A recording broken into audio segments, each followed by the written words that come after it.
अजितदादांच्या सोलापूर शहर आणि जिल्हा राष्ट्रवादीमध्ये उघड गटबाजी पाहायला मिळते. पूर्वी एकमेकांचे समर्थक असणारे कार्यकर्ते एकमेकांकडे डुंकून देखील पाहायला तयार नाहीत.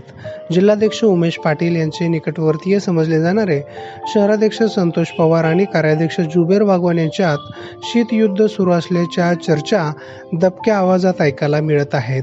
त्यामुळे जिल्हाध्यक्ष पवार आणि जुबेर बागवान यांचं अनगरकरांच्या सोबत बसणं उठणं वाढल्याचे दिसून येत आहे. जिल्हा परिषदेचे माजी उपाध्यक्ष, लोकनेते, कारखान्याचे चेअरमन बाळराजे पाटील हे आता शहरामध्ये आपला संपर्क वाढवताना दिसून येत आहेत. त्यांनी यापूर्वी महिला कार्याध्यक्ष उज्ज्वला पाटील यांच्या निवासस्थानी सदिच्छा भेट दिली होती. आता ते सोलापूर शहरात संतोष पवार यांच्या डॉक्टर आंबेडकर चौकातील कार्यालयात दिसून आले.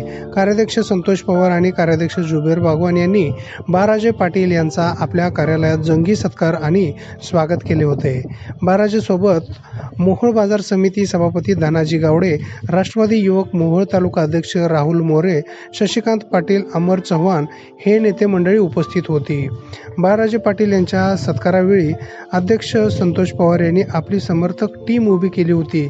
त्यामध्ये सोलापूर शहर जनरल सेक्रेटरी प्रमोद भोसले, माजी परिवहन सभापती आनंद मुस्तारे, महिला अध्यक्ष संगीता जोगदनकर, युवती अध्यक्ष किरण माशाळकर, सेवादल अध्यक्ष प्रकाश जाधव, अल्पसंख्याक अध्यक्ष आमिर शेख, वैद्यकीय मदत कक्ष बसवराज कोळी, अल्पसंख्याक कार्याध्यक्ष संजय मोरे, मध्य विधानसभा अध्यक्ष अलमेहराज आबादी राजे आदींची उपस्थिती होती.